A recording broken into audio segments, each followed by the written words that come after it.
Everyone, good morning. তোমরা সবাই কেমন আছো? আশা করি ভালো আছো। আমিও কিন্তু অনেক ভালো আছি। প্রথমে বড়দেরকে প্রণাম, ছোটদেরকে অনেকটা ভালোবাসা জানিয়ে আজকের ব্লগটা আমি এখান থেকে স্টার্ট করছি। সকালে আমার বাসি কাজ চান দুটোই হয়ে গেছে। এখন আমি একটু রেডি হয়ে নিচ্ছি, মাথাটা আশ্রিয়ে নিচ্ছি। কালকে আমি মাথা শ্যাম্পু করেছিলাম, জানো তো, এত চাপ ছিল, ঠান্ডাও লাগছিল, মাথাটা কালকে আমি আশ্রাইনি।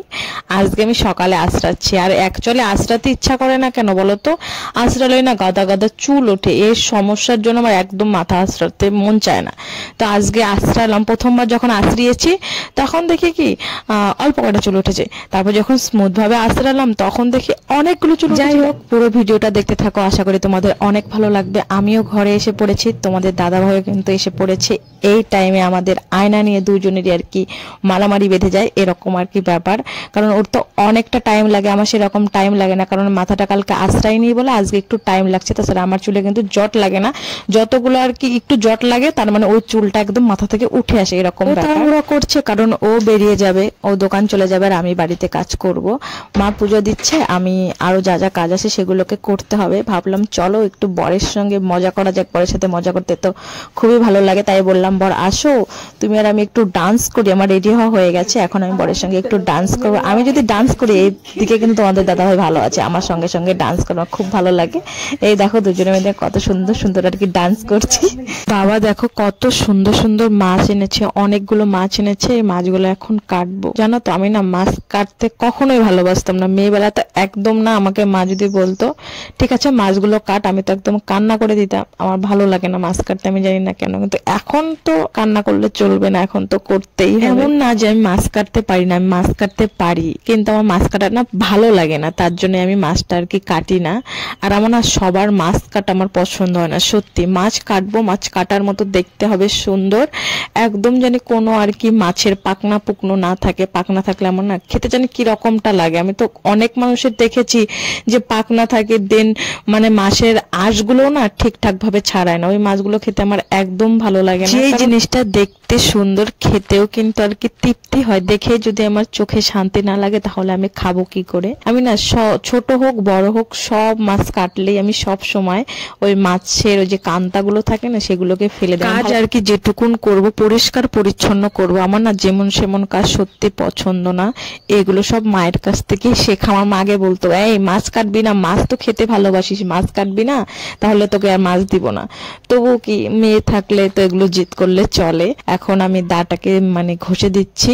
আমি আগে মাছ না কাটার কারণ হচ্ছে আমার না হাত দিয়ে গন্ধ করতে পারে, আমি খেতে পারতাম না, এটাই হচ্ছে আমার মেন সমস্যা। আর দিদি ছিল, মা ছিল, আমি বায়না করলেও না ব্যাপার না আর কি, মা দিদি করতো। আর দেখো মা কিন্তু মাছ কাটাও হয়ে গেছে। এখন আমি দা আর কি ধুয়ে দিচ্ছি। মা ওইদিকে আর কি রান্না করবে, হয়তো সবজি কাটবে, বললো দাটা আগে ধুয়ে দাও, আমি দাটা ধুয়ে দিচ্ছি। আর দেখো মাছগুলো কত সুন্দর লাগছে এখনই না, যখন আমি আর কি ধুবো তোমরা দেখতে পারবে আর কতটা সুন্দর লাগে। আমার মাছ ধুতেও না অনেকটা টাইম লাগে। আমি একদম খুব ভালো করে মাছ ধুবো, যত পর্যন্ত মাছ থেকে আর কি নোংরা বেরোবে তত পর্যন্ত ধুতেই থাকবো, ধুতেই থাকবো, ধুতেই থাকবো, এরকম আর কি ব্যাপার। আর দেখো মাছগুলো না অনেকটাই বড় ছিল বলে এই যে পেটের থেকে না তেল তেল এগুলো বেরিয়েছিল, আমি না এগুলো রেখে দিয়েছি। এগুলো আমার না পেঁয়াজ দিয়ে লঙ্কা দিয়ে ভাজা করলে আমার খুব ভালো লাগে। তো আজকে তো মা এগুলোর বড়া বানিয়েছে, ভুড়ি মাছের তেল, এগুলো না খুব ভালো লাগে আর কি, তার জন্য আমি আর ফেলিনি। আর দেখো লবণ দিয়ে এইভাবে হচ্ছে মাছগুলো ধুলে না মাছটা খুব সুন্দর আর কি পরিষ্কার হয়। লবণ দিয়ে অনেকক্ষণ আমি গামলা দিয়েই আর কি ঝাঁকালাম, হাতে না হয় কাটা লেগে যাবে। আর দেখো একে একে আরো সব আঁশ কিন্তু দায়ে ছাড়ে না, হাতের নখ দিয়ে এইভাবে ঘষে ঘষে ছাড়িয়ে নিচ্ছি। আর এত ঠান্ডা না, ঠান্ডার মধ্যে অনেকক্ষণ মাছ কাটতে লেগেছে জানো, আধা ঘন্টার আর কি উপরে। দেন মাছ ধুতেও কিন্তু অনেকটাই টাইম লাগে, তার জন্য আমার হাতটা একদম ঠান্ডায় না অবশ হয়ে গেছে এরকম, আর হাতে বলই পাচ্ছিলাম না। যাই হোক, তাই আমি ঝটপট করে ধুয়ে নিলাম। আমার ততটুকুন আর কি পরিষ্কার চকচকে ঝকঝকে হয়েছে, দেখতে কতটা সুন্দর লাগছে। ওইদিকে মোটামুটি কাজ সেরে আমি আবার আসলাম ঘরে। আমার ঘরটা এলোমেলো হয়ে আছে, ঘরটা আগে গোছাতে হবে, না হলে মনে হয় কি আমি যে কত বড় একটা কাজ করি নেই। তার জন্য ঘরে আগে এসে পড়লাম। আর এসে আমি বিছানাটা আগে গোছাচ্ছি, জানলাটা মেলে দিচ্ছি, কারণ জানলা মেললে না ঘরটা একটু আলো বাতাস ঢুকবে। সবসময় বন্ধ ঘর থাকলে না দেখবে একটা কি রকম জানি স্মেল বেরোয়। আজকে ঘরটা সেরকম আর কি নোংরা হয়নি, কালকে তো সম্পূর্ণ ঘরটাই সুন্দরভাবে গুছিয়েছি, অনেকটা টাইম লেগে গেছিল। আর তোমাদের দাদাভাই সকালে ঘুম থেকে উঠে ব্ল্যাঙ্কেট ব্ল্যাঙ্কেটটা আর কি রোদ্রুতে মেলে দিয়েছে, তাহলে গরম থাকবে, রাত্রে শুলে না অনেকটাই আর কি আরাম হয়।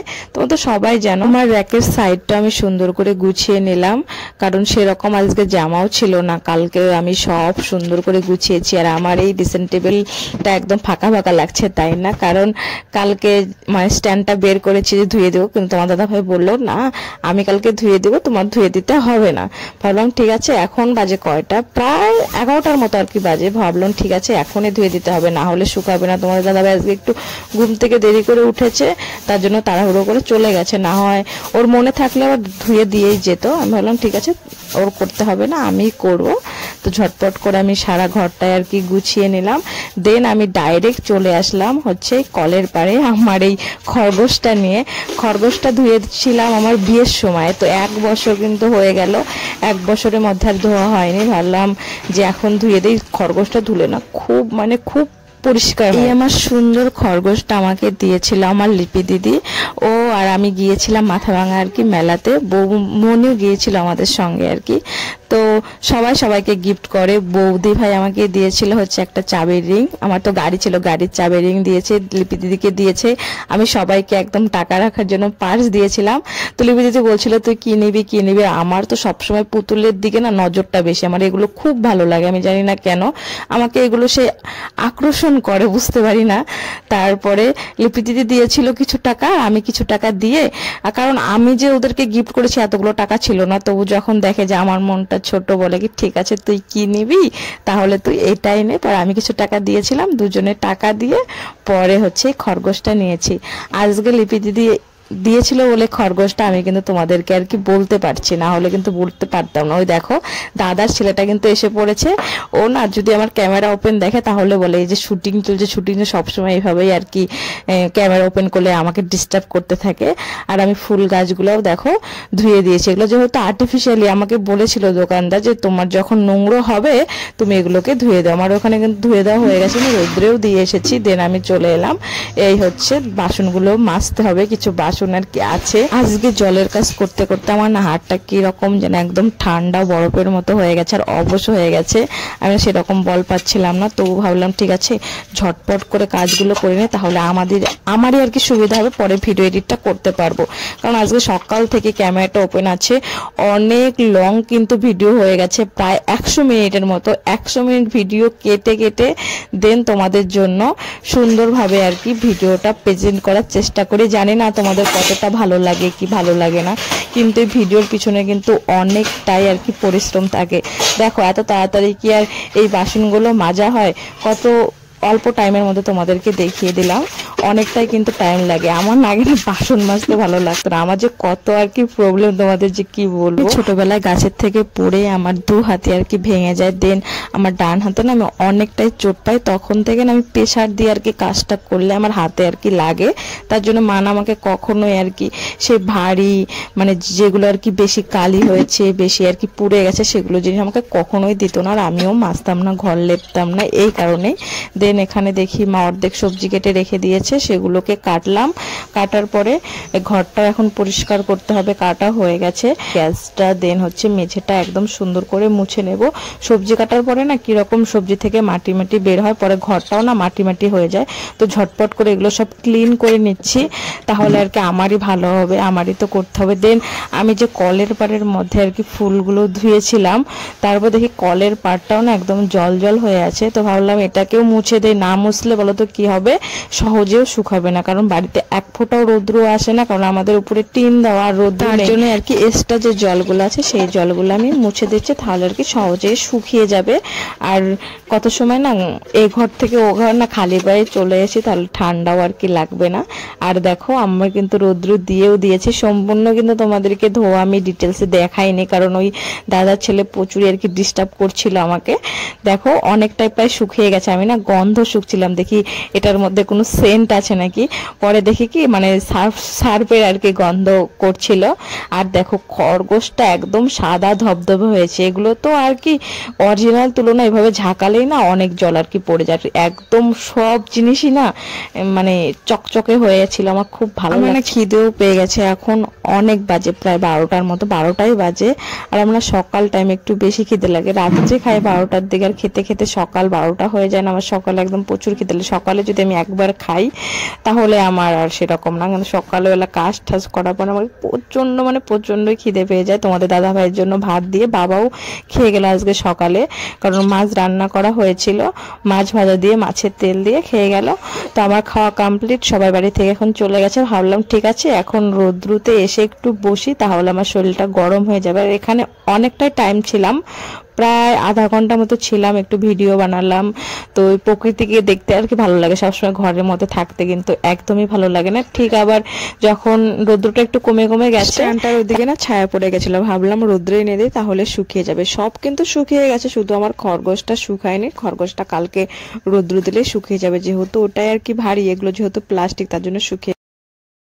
জামা কাপড়গুলো শুকিয়েছে নাকি নিয়ে আসি, আর মনে হয় না সব শুকিয়েছে আর কি, ও শুকোতেও পারে। আজকে মাঠে খুব সুন্দর আর কি রোদ্রু আছে এখনো, ওই দেখো চকচক চকচক করছে। এখন কয়টা বাজে? 2টা 2:30 বাজে প্রায়।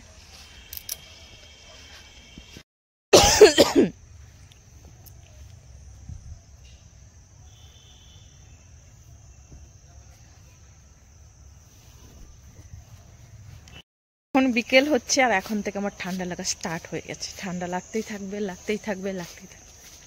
আর একটু শুয়েছিলাম, এগুলোকে উঠিয়ে নিয়ে যাচ্ছি, পরে আবার দেখি কি করতে হয়। আজকে আর জামা কাপড় ভাঁজ করা তোমাদেরকে ডিটেলসে দেখালাম না। বাবা মার গুলো ওই ঘরে রেখে এসেছি, আর আমাদেরগুলো আমি এই ঘরে নিয়ে এসেছি।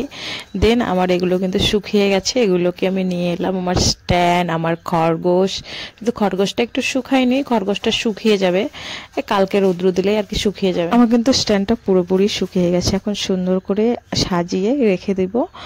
আর হচ্ছে কিছু কিছু ফুল না খুলে গেছে, জানি না কোথা থেকে খুলে গেছে। এই ফুলগুলো কিন্তু একদমই আনম্যাচিং, এটার সাথে ম্যাচিং হচ্ছে না, তবুও না এগুলোকে আমি লাগিয়ে রাখছি। ফেলে দিয়ে কি হবে, দেখলাম ফুল লাগানোর মতো আরো জায়গা আছে। তোমাদেরকে একটা কথা শেয়ার করি, কিছু কিছু আর কি এই স্ট্যান্ডের অনেকগুলো জিনিসই কিন্তু আমার আর কি বিয়ের আর কি, আমার বিয়ে হয়েছিল ভবনে, সেখান থেকে আসার সময় না কে কোনো না কোনো অনেকেই কিন্তু বিয়েতে থাকে, আসার সময় না ওরা এইগুলোকে নিয়ে এসেছিল। দেন হচ্ছে আমি তোমাদের দাদাভাইকে বলেছিলাম এগুলো কিন্তু করা কখনোই ঠিক না। যখন আর কি বাচ্চা কাচ্চা নিয়ে এসেছে, তারপরে বাড়ির তোমাদের দাদাভাই হয়তো রেখে দিয়েছে, যেহেতু ওরাই এনেছে বলছে আমাদের টাকা গেছে, তার মানে আমরাই রেখে দিই। কিন্তু বাচ্চা কাচ্চাই আনুক আর যেই আনুক, আমি মনে করি কখনো এগুলো করা ঠিক না, কারণ তারাও কিন্তু পরিশ্রম করে, তারাও ব্যবসা করে হচ্ছে কিছু টাকা মানে ইনকাম করার জন্য। আমিও তো পরিশ্রম করি। আমার আজকে যদি এত বড় ক্ষতিটা হতো তাহলে কিন্তু আমারও অনেকটাই আর কি খারাপ লাগতো। তাহলে কি ভাববে যে ওই বাড়ির প্যান্ডেল করাতে আমাদের আর কি এরকম হয়েছে, অনেক কিছু হারিয়ে গেছে। আমি এটা কখনোই সমর্থন করি না, আমার একদম ভালো লাগে না। বলে না যে একটার থেকে আরো বড় কিছু আর কি হয়ে যায়, তো এরকম ছোট ছোট জিনিস করেই কিন্তু মানুষ একটা বড় পর্যায়ে গিয়ে পৌঁছায়। তো এত ছোট ছোট জিনিসগুলোকে প্রশ্রয় না দিয়ে আমার মনে হয় সোজা পথটা কঠিন, কিন্তু সোজা পথে সাকসেস যদি একবার হয়ে যায় মানুষ, তাহলে কিন্তু সে আর পিছিয়ে ফিরে কখনোই তাকাতে হয় না। দেখো আমার কিন্তু আজকে খুবই ভালো লাগছে, সবকিছু একদম চকচকে চকচকে দেখা যাচ্ছে, কতটা সুন্দর লাগছে তোমরা কিন্তু কমেন্ট করে বলবে। তো চলো, এদিকে আমার মোটামুটি কাজ কমপ্লিট হয়ে গেছে, এখন শুধু ঘর আর উঠোনটা ঝাড়ু দিলে আমার বিকেলের সব কাজ কমপ্লিট। তারপরে আবার দুপুরে খাওয়া দাওয়া আছে, দুপুরে কিন্তু খাওয়া দাওয়া হয়নি, হয়তো রান্নাও করতে লাগতে পারে। তো চলো ভিডিওটা দেখতে পারো, মানে চলো ভিডিওটা দেখতে থাকো। জানি না কতটুকু না শেয়ার করতে পারবো, এখন আর কি সবাই এসে পড়বে, তো ভিডিওটা তোমরা দেখতে থাকো।